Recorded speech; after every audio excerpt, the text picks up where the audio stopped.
Bonsoir, le flash pour ce vendredi soir.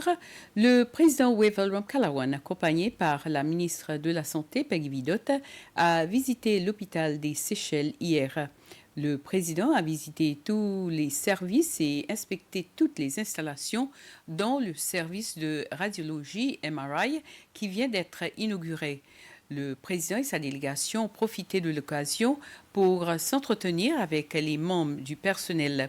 Ils ont écouté les préoccupations et les propositions pour améliorer l'offre de services au sein de la santé. Le président a déclaré qu'il y a des sujets qui doivent être abordés. Il a également ajouté que les techniciens et le personnel de la santé sont dévoués et prêts à améliorer les services offerts. La contribution des entreprises publiques au développement de l'économie de notre pays s'est améliorée en 2022 par rapport à 2021. Telle est la conclusion du rapport annuel de la commission d'enquête sur les entreprises publiques pour l'année 2022. Selon le rapport annuel 2022 de la Commission de contrôle des entreprises publiques, PEMC, la performance financière des entreprises publiques s'est considérablement améliorée par rapport à 2021. La PEMC a publié les rapports à la fin du mois dernier. Il y a actuellement 28 entreprises publiques sous la juridiction de la PEMC, mais seulement 23 sont concernées par le rapport 2022. L'analyste principal de la PEMC, Colette Jean-Louis, a déclaré que cela s'explique par le fait que 5 entreprises publiques n'ont pas été en mesure de fournir leur rapport financier annuel respectif pour de nombreuses raisons. Cependant, le directeur général par intérim de la PEMC, Kalum Bandara, a déclaré que la PEMC se dit satisfaite du résultat du rapport et qu'elle continuerait à travailler en étroite collaboration avec les entreprises publiques.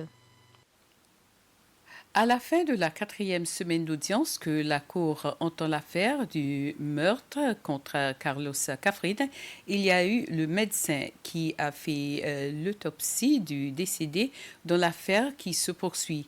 Il s'agit de la petite fille que le médecin a déclarée morte au centre de santé de Rivière-Anglaise le 16 mai l'année dernière. C'est Cafrine qui était en relation avec la mère de la fillette qui l'a amenée au centre de santé. Lorsque le médecin a alerté la police qu'il y avait des signes de maltraitance sur le corps de la fillette, Carlos a été arrêté. L'accusation devrait appeler à la barre les officiers de police qui ont supervisé l'enquête dans cette affaire. Après, le médecin continuera à donner des preuves de l'affaire lundi. L'Assemblée nationale et les activistes environnementaux ont participé à un séminaire à l'occasion de la Journée internationale du manglier aujourd'hui. Le comité de l'environnement de l'Assemblée nationale, qui regroupe les employés et les membres du secrétariat du comité de l'application des politiques environnementales, EPIC, ont organisé un séminaire en collaboration avec les activistes environnementaux pour discuter de l'importance de la protection du manglier. Le manglier est l'une des nombreuses plantes qui absorbent le dioxyde de carbone de l'atmosphère et il constitue également une source d'habitat pour la vie marine et les oiseaux du monde entier. À l'arrière du bâtiment de l'Assemblée nationale, les personnels de cette institution ont planté de nombreux mangliers. Cette zone a été adoptée pour le projet de conservation des mangliers et de l'environnement.